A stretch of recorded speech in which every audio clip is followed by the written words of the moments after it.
Meno Warriors, welcome back to my channel. My name is Kate Hartley and I share a weekly video with you every Monday around something related to menopause. Today I'm talking about mental health and helping to build up your resilience in the face of anxiety and overwhelming stress so that you can manage it more effectively. I'm also going to start off sharing a story with you which is pretty hard hitting because as we go through the menopause, the rates of suicide in sort of the 45 to 54 plus age group have gone up significantly over recent years, and the sort of the menopausal years are the highest level of suicide rates for women, and it's continuing to rise. And if you have your own struggles with mental health and you're sure that it's down, or you're pretty sure it's down to perimenopause and menopause, and you're really struggling to help your loved ones understand what it's like for you, you might want to share this story with them. I'm going to put the link to the original source down in the description box below, and you find it on that link. But today I'm paraphrasing it because it is quite a long story.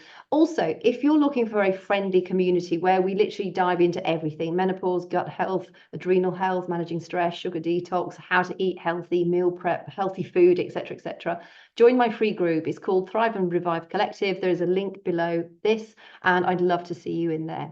So firstly, I'm going to just start with this story because when we go through the menopause, as estrogen levels fall, all of our sex hormones fall. We have estrogen receptors in all of the cells of our body.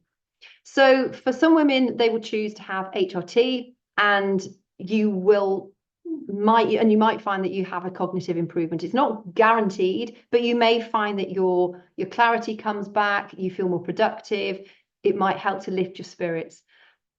Traditional antidepressants are shown not to help with menopause low mood or menopause related depression, as this story will show.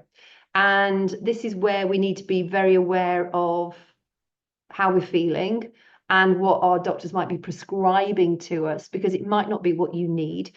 One of the main problems is that it's not really their fault. Doctors are not educated in nutrition or in menopause in any great amount. So they're only sharing what they can with you. Although I do feel that if you're at the front end of healthcare, it's your duty to become informed and learn about it. And I know a lot more are becoming that way, but there's a huge amount of doctors out there who are not aware of the implications of menopause, and this story will further highlight that. Just before we launch into the story, there are designer estrogens currently being looked at for looking just after brain health. If you follow any of Dr. Lisa Marconi's studies or podcasts or interviews, I mean, she's amazing. I absolutely love listening to her, because while she talks about the benefits of, or she talks really unbiased about HRT and not HRT. Whenever she talks, she's always talking about lifestyle factors, because regardless of which approach you take and which approach you might be forced to take, because if you're under cancer treatment, you may not be allowed HRT. I've chosen not to take HRT. I don't want to take it. I'm one of the healthiest, happiest people I know. I have had a few menopause symptoms, but I corrected those with lifestyle change. The more I've dove into this subject, it's amazing what you can do to support your mental health and your physical health. But there are designer estrogens being developed that don't have an impact on sort of below neck level, but do help with cognition in the brain. For women, we have a higher incidence of Alzheimer's and dementia, cognitive decline, than men do. However, if it was a purely estrogen thing, then men technically would not really be getting the amounts of Alzheimer's and dementia that they suffer from. I know when I've worked with hospice, all the patients that I had were men with advanced Alzheimer's. So it can't just be an estrogen thing. And what I'm going to share today also covers so many different aspects we need to be aware of.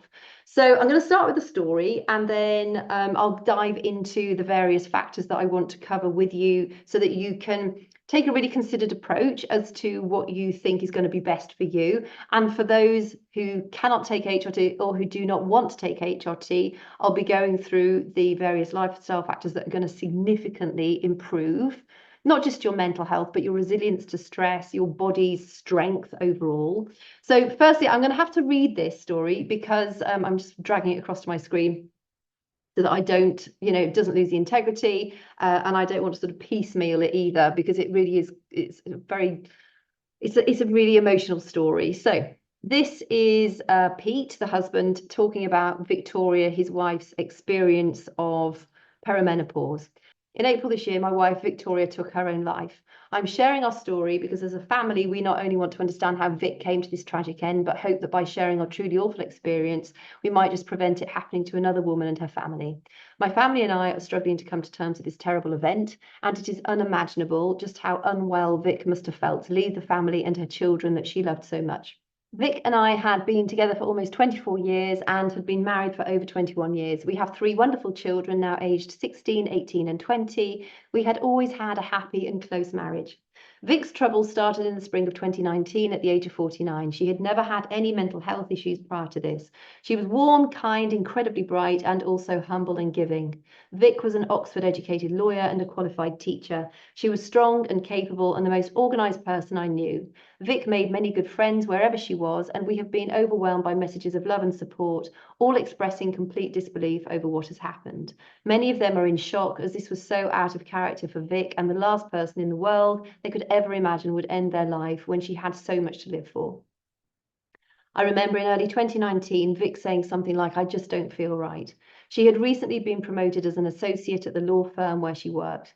When she first started to feel extreme anxiety, we initially put this down to work-related stress.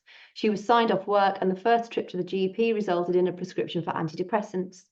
As she failed to improve, we negotiated her leaving her job in the hope this would alleviate any further worry and stress. Far from improving, she continued to worsen. Her anxiety and panic meant she started to have almost completely sleepless nights. Her normally sharp brain became muddled and confused. Our GP made 2 further prescriptions of antidepressants before suggesting she needed specialist psychiatric help. By this time, she had also been prescribed diazepam to calm her increasing anxiety. During these first visits to the GP, Vic did mention the possibility of menopause, but it was soon discounted as her mental health rapidly deteriorated. I had no experience of dealing with any serious mental health issues, and like most men, I had absolutely no knowledge at all of menopause, never mind knowing the term perimenopause. With no NHS psychiatry available for some time, we sought a private psychiatrist who diagnosed agitated depression. He prescribed an antipsychotic drug as Vic appeared to be suffering with paranoia. She continued to worsen, and after a second trip to A&E, when she was very distressed and I was unable to calm her, she was admitted to a psychiatric ward for a 72-hour assessment. This ended up being a voluntary 4-month stay. Vic continued to worsen, staying in her room for days at a time, confused and lost. She refused to see me on many visits, believing she would never be discharged. I attended every weekly review with her ward psychiatrist and nursing staff. I remember being quite direct at times, questioning what exactly was happening to Vic. We raised the issue of menopause again in these discussions. Vic had started to bleed heavily and almost continuously, but this was put down to a side effect of sertraline, which she was taking at the time. The consensus at hospital and throughout was that Vic was suffering a severe form of clinical depression. All the many health professionals who saw her over a 2-year period dismissed the perimenopause as a likely cause. Vic recovered sufficiently enough to be discharged from hospital in time for Christmas 2019. Through 2020, Vic functioned but was not herself. She continued on her meds, protesting that they were not improving things for her. Being as bright as she was, she began researching to look for answers herself. She wrote a detailed letter to her community mental health nurse stating she believed her condition was due to perimenopause. We received no reply at all to this. We sought the help of a private psychologist who helped her through the summer, but by autumn of 2020, Vic made the first of 3 attempts on her life. While there was superficial interest from the mental health professionals, they just did not seem to understand what an awful state Vic was in. They seemed intent on treating the symptoms rather than diagnosing what was causing her underlying depression. By early 2021, Vic had seen a consultant gynecologist, and tests showed she had a thickened uterus caused by a hormonal imbalance. She commenced HRT and was fitted with a Mirena coil. I never understood if there was any joint discussion between the gynecology and mental health teams to review the many medications Vic was taking. We had asked for a gynecologist who specialised in depression around perimenopause. We were informed that there wasn't such a consultant at our local hospital. Vic seemed to be functioning okay through early 2021, and she did everything she could to keep busy, volunteering for a local group, picking up shopping and prescriptions for the vulnerable during the pandemic. Her actions often seemed robotic, but she could present the very best version of herself around friends. She would never let her guard down in public, and she promised me in private that she had no intent to harm herself anymore. By now, she was also taking lithium as a last option to tackle what the professionals now called treatment-resistant depression. She quickly put on about 3 stone. She still exercised and started couch to 5K, but nothing shifted the weight caused by her medications. She had always been slim and fit and loved her clothes. She was distraught at the weight gain and wanted a review of all her medications as she felt no improvement in her spirits. Vic had 2 job interviews the week before her death and was offered both positions. We had a relaxing Easter weekend with our 3 children and a beautiful walk on Easter Sunday where I took my last photos of Vic. She left the house Tuesday morning for a routine appointment but never arrived. Following an internal review by the local mental health trust, it appears they recognised that there were failings in Vic's care and that the menopause may well have been the root cause of her deterioration. The questions I continue to ask myself and to our local NHS trust are, why was Vic never correctly diagnosed? When all of the numerous medications had little or no effect on her well-being, why weren't the health professionals asking why? Vic had insisted throughout that the medication was making no improvement at all and conveyed this to all the professionals treating her. She reluctantly took her meds, often at my insistence, as I believed that eventually something may help her get better. I now realise she was correct and that nothing was working. You can see from her emails and notes that here was a woman trying to understand what was happening to her and was desperately trying to find a way to get better. I recently sat through the 2-day ordeal of Victoria's inquest. 2 of the NHS psychiatrists were questioned as witnesses. Upon the question of perimenopause or hormonal depression, they confirmed their dismissal further. One stated that perimenopausal depression was a red herring and the concerns regarding this were baseless. The other quoted that the World Health Organization made no differentiation between clinical and hormonal depression, and there was no difference in their treatment plans. Well, perhaps they should make a difference. We were astounded at this, as it clearly illustrated the lack of awareness in 2 experienced male psychiatrists. We also noticed through our research that hormonal depression and perimenopause are not found when searching the NHS website. Why is that? I am not sure that hindsight is a great thing. I have so many regrets, and I'm greatly troubled that we couldn't get Vic through her problems and ultimately save her life. However, we saw 6 psychiatrists over 2 years, 3 of whom were female, and all of them dismissed hormone-related depression out of hand. Out of all the mental health professionals Vic saw, not one seriously considered that the perimenopause had a significant part to play in her declining mental health. Why is that? Sadly, the insistence on conventional antidepressants over 2 years blunted her emotions, changing this wonderful woman into a hollow version of her former self. It seems there is a complete lack of awareness and understanding surrounding the menopause, and this must change. So I will add the link to that story in the description box if you're interested in reading it. But it is absolutely tragic, isn't it? That she, and the fact that they brought perimenopause and menopause up so often in their conversations and were dismissed out of hand each and every time. And all they did was give her more and more and more meds, which ultimately led to her taking her own life, avoidably. I mean, it's just absolutely tragic. And I do hope that the people that were involved in her treatment are now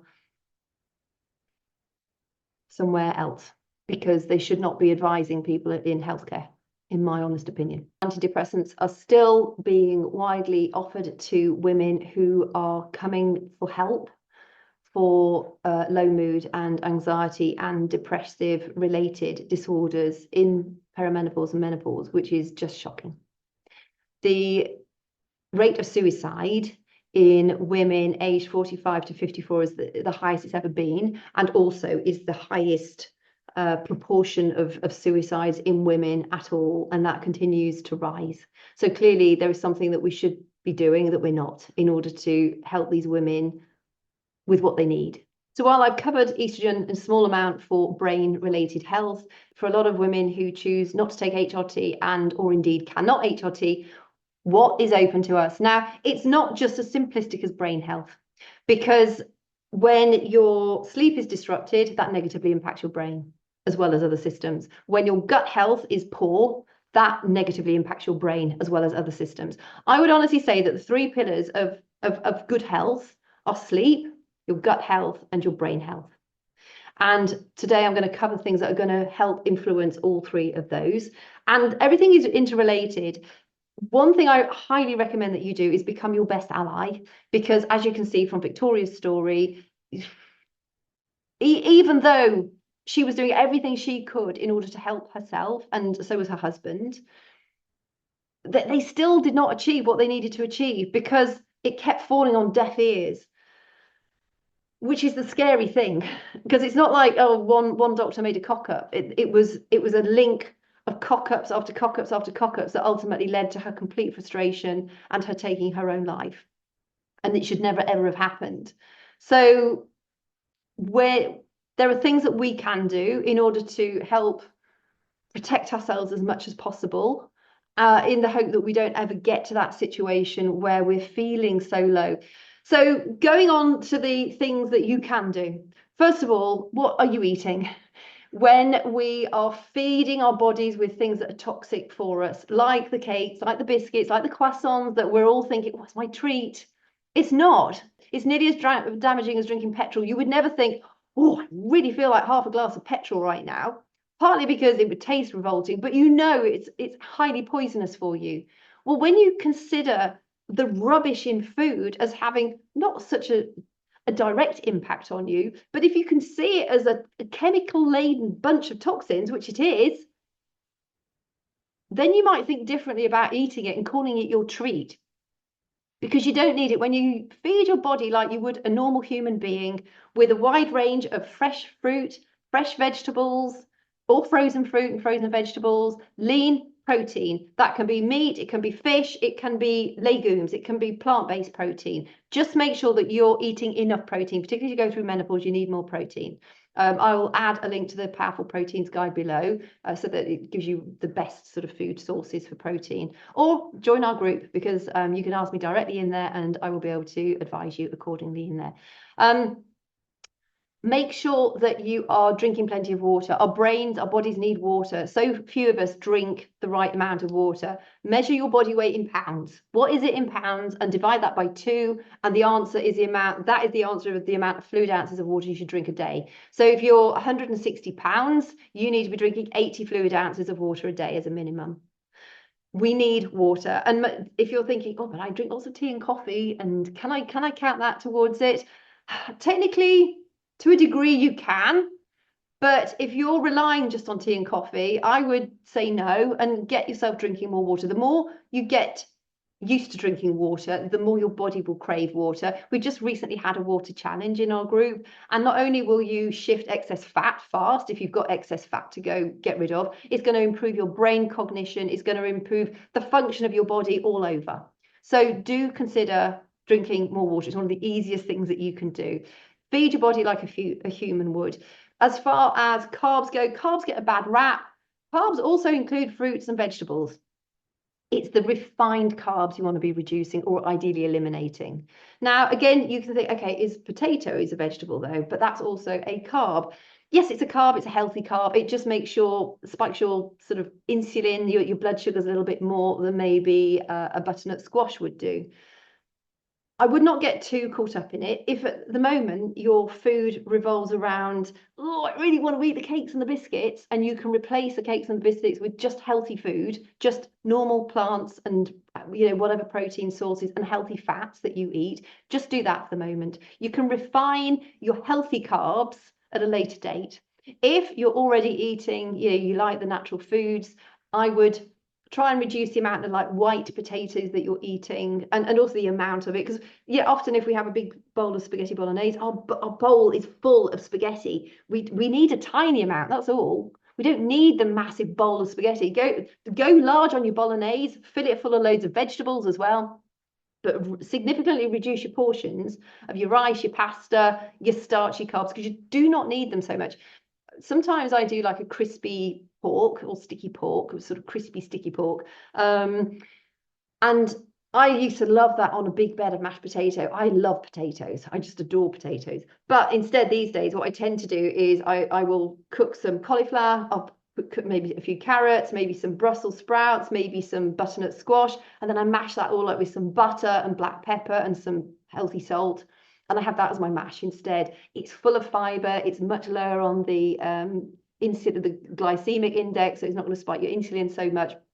Keeps you full for ages. It's really tasty. It's really comforting, and you can plop your protein sauce on top, however you eat your protein, and it's a really, really tasty way of doing it. So healthy fats also. Make sure you're eating healthy fats. Avoid trans fats, so the processed foods, margarines, seed oils. Go more for the avocado oil, coconut oil, grass-fed butter, olive oil. They're much better for you in general. They're also, particularly like olive oil, is brilliant for your gut health. I'm going to come on to gut health next, because gut health is just so key to everything. If you're thinking, I've heard enough about gut health, all these pre and probiotics, read Super Gut or listen to Super Gut by Dr. William Davis. It's a little bit scientific, but it's amazing. And it's not really just about eating healthy food these days either. We need to be incorporating more fermented foods. So your fruits and vegetables, those are, as well as bursting with antioxidants that are going to be immune boosting for you, protect you from free radicals, from cancer, from other negative stuff. Those are that's what the prebiotics are. That the fiber in those fruits and vegetables are the prebiotics. If you eat lots of onions and garlic, they are brilliant prebiotics. The probiotics are the healthy bacteria in your gut. They need to feed on something. So your prebiotics are what the healthy bacteria feed on. So by eating lots of fruits and vegetables, you're feeding the healthy bacteria, which is going to help crowd out the not so healthy bacteria. If you struggle with things like SIBO or SIFO, or leaky gut, autoimmune diseases, if you do nothing else, listen to or read that book called Super Gut, because it's going to make you understand how important your gut health is to help overcome all of this. And the reason I'm talking about gut health, as far as it's massively important for your mental health, a lot of our feel-good hormones get created in the gut. For serotonin, for instance, which is we have SSRIs and antidepressant, that is designed to keep serotonin in your body for longer. Well, serotonin, 90% of that gets created in our gut, not in our brain. So if your gut health is up, you're not going to be creating the happy hormones like you would be.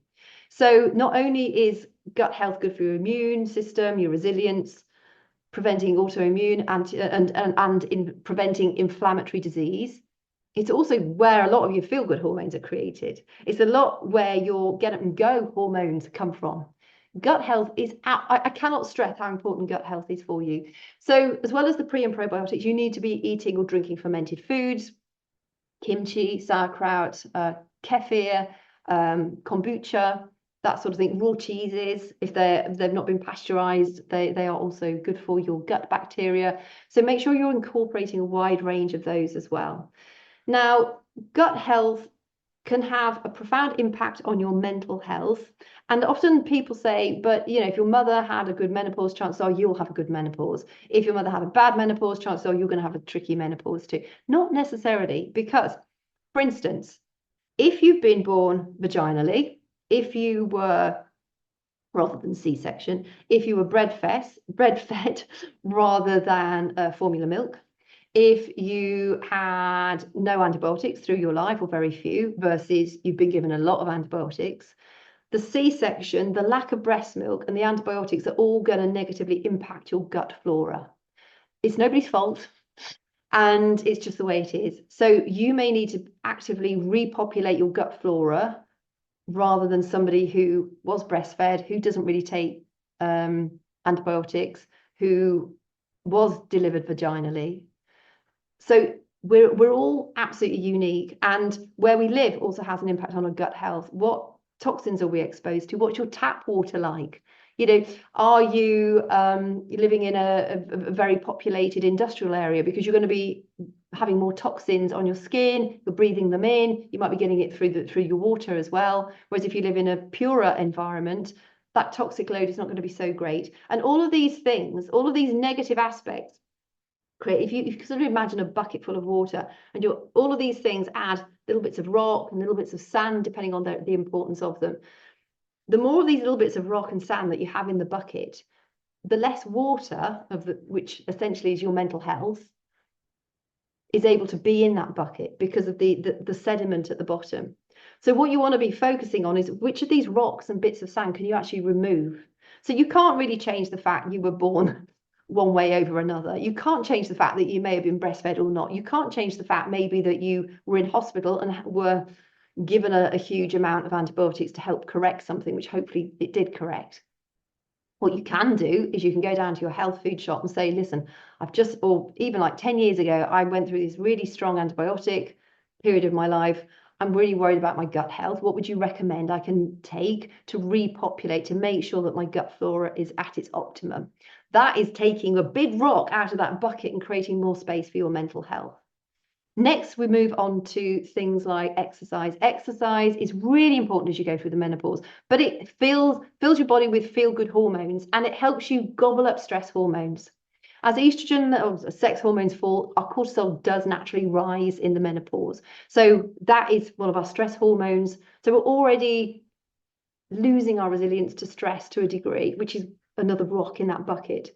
So if you can add in exercise, ideally strength training, not too much long distance running or high intensity cardio for too long, because that could well increase your cortisol levels. By the way, strength training also keeps your heart and your lungs going. If it's the right kind of strength training, you will be getting a certain amount of cardio from that. So if you are a long distance runner, if you'll find it, or long distance anything, and you're thinking, oh, the belly fat's coming up, I'm struggling with my brain fog and I'm feeling more stressy, cut back on your cardio and incorporate strength training instead of that, because that can have a profound impact. But there is no doubt exercise is really, really good for your mental health, and also your hormone balance is also really good for your gut health, and we want to make sure we're looking after our gut health. Adaptogen herbs are also really important. They help you adapt to stress. So I take daily at the moment a blend of 8 adaptogen herbs. I'm a great believer that as we go through menopause and beyond, there are certain supplements that we need that can really enhance our life. And one of those is adaptogen herbs. L-theanine is another supplement you might want to consider taking, particularly if you're struggling with your mental health. L-theanine helps you relax without the sort of drowsy aspect of it. It can also help you sleep more effectively, even though it doesn't have a drowsy effect. L-theanine is one of those things that we get. It's an amino acid. It comes in black tea, green tea, and also mushrooms, but not in significant quantities. So you would probably want, I think in sort of green tea, maybe you're looking sort of 20 to 30 milligrams of it.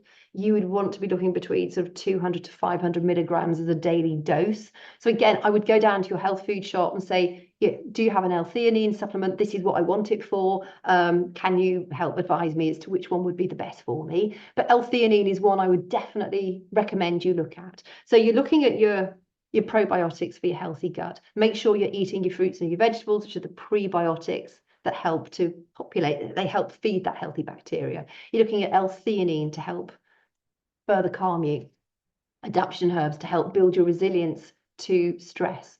I would also consider something like lemon balm tea. You can buy it either as a tea, you can grow lemon balm, you can make your own tea. Lemon balm is really well known for its relaxing properties, its calming effect. And on days where recently it has just been nuts as far as, so many things going like seriously wrong, and grief. It's just been a horrible, horrible time recently. And on those days when I wake up and I'm just thinking, oh my God, survive, I have lemon balm and obviously my adaptogen herbs, and I'm convinced it helps. Vitamin D3 with a K2 supplement is really important. The vast majority of us are deficient in vitamin D. Even if you live in a warm climate and you get into the sun quite often, you may be struggling with your vitamin D levels. Vitamin D is crucial for your mental health, and it's a dead easy thing to take. So, right now in the UK, it's been a cloudy year. It's not been particularly sunny. I get outside every single day, but I'm still taking a vitamin D3 supplement with K2. You want K2 because it makes the calcium go to the right parts of your body where you want it to go. I have done a video on that. I will link to it at the bottom. I'll just make D3, K2, make a note so I don't forget to add it. And that's really important for you. But vitamin D3, which you get from ultraviolet exposure, is crucial for so many, literally every aspect of your body, and also helping you create the healthy, happy hormones, and also releasing the melatonin. So when it comes to bedtime, you're actually feeling sleepy. So that brings me on to sleep, because a lot of us struggle with sleep through the menopause for various reasons: anxiety, hot flashes, just the jitters. You might have restless legs. Sleep is, or sleep deprivation is used as a torture tool because it is awful, and you will die if you don't sleep enough. Sleep is one of those absolute pillars of good health, like your gut health is. And the vast majority of us can actually tweak our sleep or our sleep hygiene more than we probably like to admit. So firstly, avoid the screens for a good hour and a half before bed. That includes your phone screen. So even if you've got a Kindle and you read on your phone, maybe start to listen to audiobooks. That's what I do, because my sleep was rubbish for ages and I got really bossy with myself, and I've managed to kind of bring it back to a pretty healthy balance. The last few weeks have been pretty awful, but there's been a lot going on.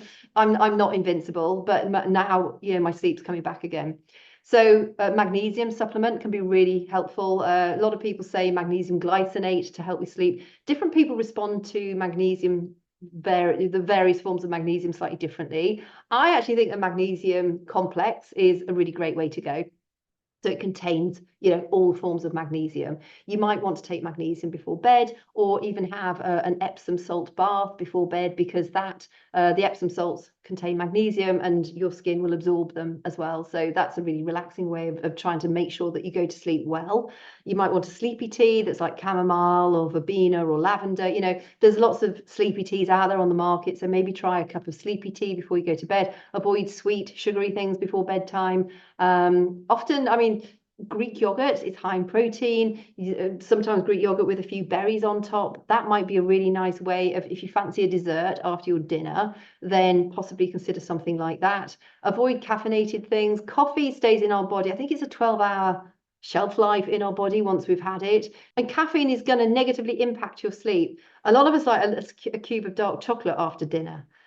That also contains caffeine. So if you're struggling with sleep, consider something different. But go easy on the caffeine. As much as you might love your cup of coffee, if you're going to have a coffee, have it. I'd say don't have it too early in the morning, because you have a natural burst of cortisol when you first get up. So I would say have your coffee at sort of 10, 11 o'clock, and then don't have another one. Have a herbal version if you really love your coffee. So Tea is a lovely brand. It's literally herbal. It's a herbal coffee alternative. There's nothing fake in it. It is all herbs, and actually it's lovely. Bit more pricey, but it's well worth it if you need to get your sleep. Make sure you're in a cool-ish room, that your room is dark. Maybe do a brain dump before you go to bed, so you've not got that busy brain, and it's out of your, you know, by writing it down, it's out of your head, and it helps you go to sleep more easily. If you sleep with a snorer, you might even want to try separate rooms for a while, because your sleep is so important. If your sleep gets highly disturbed by somebody else snoring, then either help them get their snoring fixed.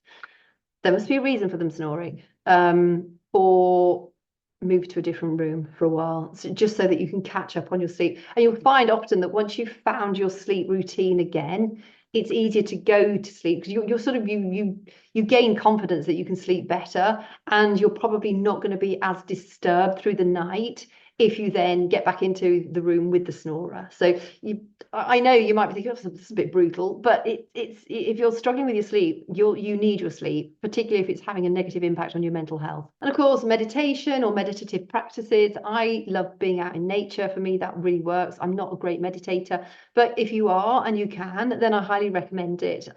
If you meditate, or you're a bit of a sort of a trainee meditator like I am, I like to lie on the floor with my feet up against the wall. It feels lovely on your lower back. It feels really supportive, but it does induce the relaxation response too. It's very comforting when you do that. So if you're having, you know, if you can allow yourself 10, 15 minutes a day, or however long you have, to lie flat on the floor or on the bed and put your feet up against the wall, it feels lovely. So if you haven't done that already, try that, because you'll love it. So just know that mental health is really, really important at all times. But because of the risk of mental health complications and problems as we go through the menopause, it's really important that you realize that it could well be your menopause symptoms that are causing you to feel more anxious, more stressy, more wanting to isolate from the outside world, more discombobulated in your head, like, you know, a jigsaw puzzle with the pieces missing. That is so common for so many people. Oh, and just finally, I just wanted to add also creatine is another supplement you might want to take. I hadn't noted it down because creatine's associated more with sort of exercise performance. So there are a lot of studies out there now pointing to the benefit of creatine on your brain health. So if you're struggling with cognition or brain fog or memory, try a creatine supplement. You have to take it for, I think it's sort of 2 or 3 weeks consecutively before you actually start probably to notice anything. It has one of these sort of cumulative things, but you can get creatine it doesn't cost a lot, and there's loads of places that sell it online. If you get one, make sure you don't get one that's flavored, so it's not got added sugar in it. You just literally want the pure creatine, and that can come in tablet form or powder form. Just have it with your drink or scatter it on your yogurt or your cereals or something. But creatine can also be a really, really helpful supplement to help with cognitive processes. If you can be your own best advocate, even though it didn't really help poor Victoria and her husband, I just think that's such a sad story. But, you know, I think the more we can all talk about it together, the more we can not only help ourselves, but also become educated as to the things that we can do to help support our mental health going forward. And there is so much that we can do. And it's not rocket science. It takes a bit of effort and it takes commitment, but your mental health is worth it. You are worth making that effort for. If there's anything that I've missed out today that you think would also be a helpful recommendation for anyone struggling with their brain health and mental health in any way, please drop it in the comments below, because the more comments we can have, the more we can make suggestions for people, then hopefully the more we can, you know, put out the good information out there into the world that might just support somebody who's going through a hard time at the moment. So I really appreciate you taking the time to watch it. Thank you so much for your company. If you've got anything you'd like me to cover in a future episode, just drop it in the comments below. Come and join us in our free Facebook group. I'd love to get to know you in there, because it's all a little bit sterile with comments on YouTube. So come and join us in there. And if you've not yet done so, subscribe to the channel so you don't miss a future episode. And if you do have a chance, please give it a thumbs up. That would mean the world to me. I'll talk to you soon.